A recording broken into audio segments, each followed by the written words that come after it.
Bismillah. La fumée montait en spirale de sa cigarette, lui enveloppait la tête et lui piquait le nez. Une odeur âcre et chimique. Il revint à la réalité, détourna les yeux de son carnet et regarda le calendrier.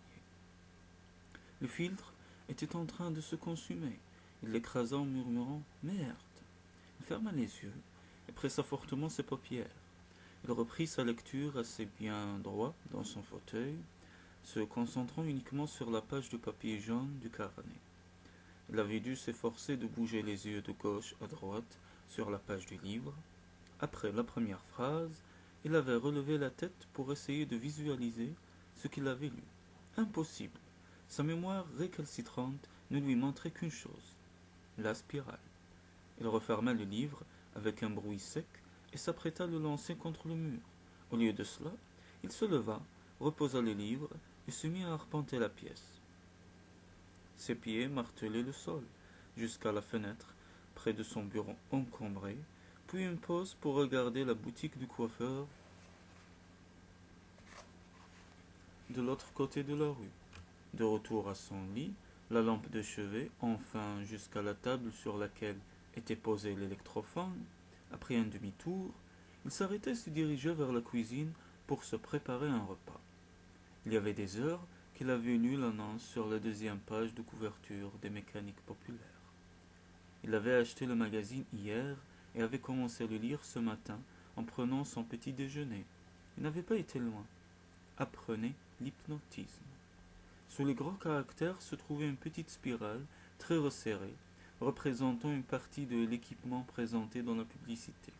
L'original, lut-il, avait la taille d'un disque et devait être utilisé de la même façon, mais sans mettre l'aiguille. Ses yeux furent attirés vers le centre dans un tourbillon de noir et de blanc. Alors, il commença à tourner. Il le fixa pendant de longues minutes, regardant la fine ligne illusoire qui semblait briller autour du centre, comme le reflet du soleil sur une hélice en marche. Il détourna les yeux, cela l'ennuyait. Il perdait son temps. Il tourna quelques pages et se mit à lire. Maintenant, il ne pouvait plus se rappeler de quoi parlait l'article.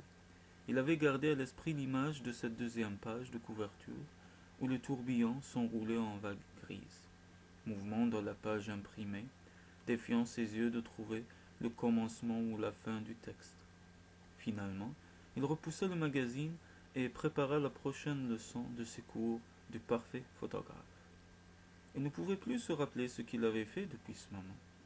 Ce n'était pas vraiment l'heure de manger, mais il se sentait agité et devait se trouver une occupation. Il se dirigea donc vers le réfrigérateur et en sortit un œuf dur, de la salade, de la mayonnaise, un demi-citron, 2 tranches de pain, une tomate, et porta tout cela sur la petite table. Il enleva la coquille de l'œuf et le mélangea avec la mayonnaise et le poivre. Il se rappela soudain ce qu'il avait oublié, les sardines. Dans un sandwich aux sardines, la spirale se reforma dans les ombres de la cuisine, une illusion de clair et de sombre qui se mettait lentement à tourner. Il secoua la tête et se concentra sur la laitue. Chop, chop, la spirale s'effaça, disparut. Il se détendit, la douleur lui mordit le pouce gauche et il baissa les yeux pour voir le sang s'écouler de la coupure. Il posa le couteau et se releva, bouillant de fureur. Et dans l'air, un peu au-dessous du plafond, les ténèbres se mirent à tourner et à s'enrouler. Après le repas, il s'allongea sur le dos, les bras croisés sous la tête, la trace arrondie du couvre-lit s'imprimait sur la peau de son dos nu. S'il s'assoupissait maintenant, il ne pourrait plus dormir cette nuit, cela lui serait impossible, mais il était épuisé, et ce n'était plus la peine d'essayer de travailler. Il n'arriva pas à s'endormir. Les yeux ouverts, il voyait une pâle spirale qui grossissait et commençait à tourner sur le plafond blanc. Les yeux fermés, il en voyait encore la trace, noir sur noir, tunnel dans le néant, s'étendant en bas, en haut, tout autour de lui, retombant doucement et enveloppant son lit comme la nuit. Maintenant, il ne voyait plus la spirale. Il la ressentait comme un concept familier, une sensation de rotation dans son ventre. Ses gonades et son oreille interne, c'était comme une mélodie insistante qu'il n'avait pas oubliée, même s'il ne s'en rappelait pas, vibrant silencieusement au fond de son esprit, Les notes retombèrent, l'entraînant. Elles tourbillonnaient autour de lui, prenaient forme, se rassemblaient, et d'incandescentes galaxies d'étoiles sur la nuit de ses paupières fermées. Était-ce la sensation de la folie? En grommelant, il se leva de son lit. Il devait examiner le problème tout de suite, bon sang, et le résoudre, pas en répondant à l'annonce. Qu'il soit damné s'il donnait le moindre argent à la société qui avait lancé cela. De toute façon, il s'écoulerait des semaines avant qu'il n'obtienne une réponse, mais, étourdi et irrité, il alla dans le salon, craignant que la pièce ne se mette à tourner s'il se déplaçait trop vite. Il trouva ce qu'il cherchait parmi les magazines, les livres et les leçons inachevées qui encombraient le sofa. Les ciseaux, pensa-t-il, ils devaient être dans la salle de bain. Ils n'y étaient pas. Il les trouva dans la cuisine. Dieu seul savait comment ils étaient venus là. Délicatement, il découpa l'image de la petite spirale noire et blanche. De 15 centimètres de côté, enfin il fit un petit trou au centre, ou tout au moins le plus près qu'il put. Maintenant, il porta le papier jusqu'à l'électrophone et le déposa sur le plateau. Puis il tira une chaise à côté afin de pouvoir le fixer bien en face. Ce morceau de papier avait gâché toute sa matinée, alors au point où il en était. Il mit l'électrophone en marche. L'axe du plateau, qui dépassait au centre, gâtait partiellement l'illusion, mais le reste était parfait. Ses yeux furent rapidement accrochés, incapables même de scier. Ses doigts agrippèrent les bords de sa chaise, et il continua à regarder la spirale mouvante, ou peut-être dans la spirale. Il aurait pu résister à l'objet réel. En fait, s'il avait été déterminé à ne pas se laisser hypnotiser. Il avait trop souvent entendu dire que personne ne pouvait être hypnotisé contre son gré. Et puis, c'était étrange, comme il lui semblait qu'il dérivait à travers un espace cylindrique et infini. Maintenant, le centre de la spirale était de nouveau net. Il lui semblait qu'il regardait l'éternité. Il aurait réellement dû être surpris, mais il ne ressentait qu'une grande tranquillité. Pendant un instant, le calme se déversa dans son esprit et ses pensées ne furent plus que des bruits, des sons imprécis et sans signification. Il tournoya, impuissant, la mémoire lui revint lentement et douloureusement, fragment par incident isolé, et la surprise devint superflue. Il était naturel que les bords de la spirale se soient ainsi élargis jusqu'à ce qu'elle devienne l'univers entier. Quand le tunnel avait-il été autre chose pour lui, excepté durant les rêves qu'il avait lui-même provoqués? Avant la révolte, lui chuchota tristement sa mémoire. Lucifer, Aleilana, contorsionna son corps pour bouger son œil. Il remuait dans son orbite avec une douceur lancinante. Il l'avait gardé fixé sur l'extrémité du tunnel depuis si longtemps qu'il en avait oublié comment utiliser ses muscles, et sa paupière était sèche comme de la soie.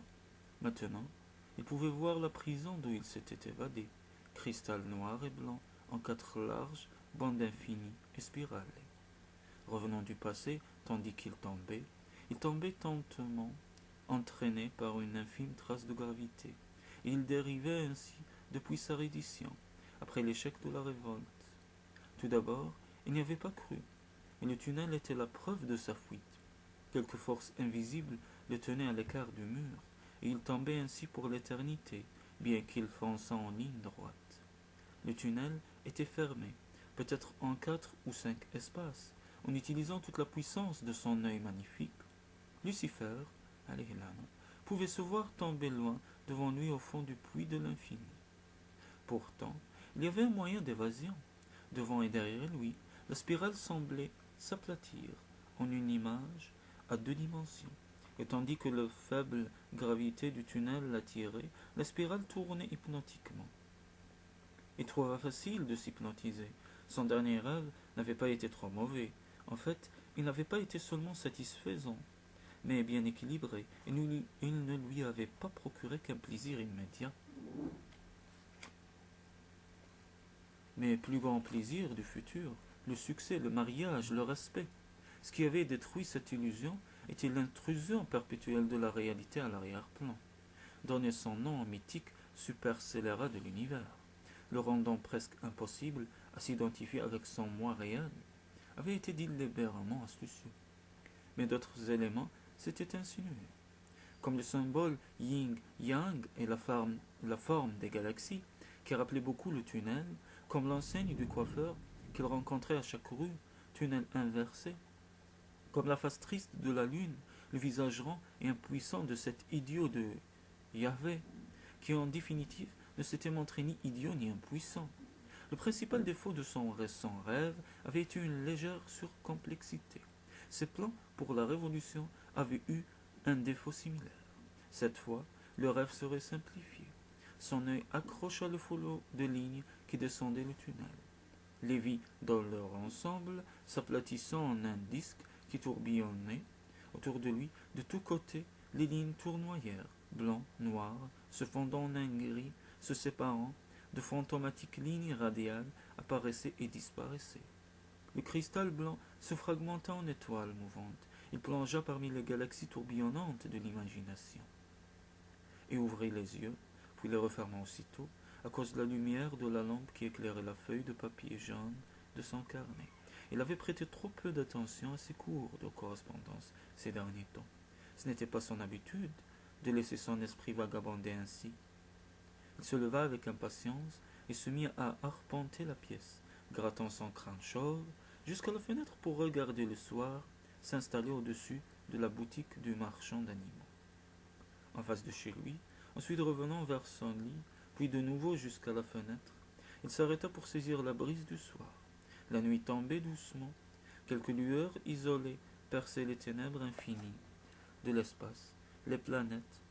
Il se demanda s'il y avait de la vie sur l'une d'entre elles, ou si l'homme était seul dans un univers désolé, tandis que les lampadaires de la rue projetaient tous ensemble leur première lueur. Il se retourna, posa une cigarette entre ses lèvres et l'alluma. La fumée monta en spirale de sa cigarette.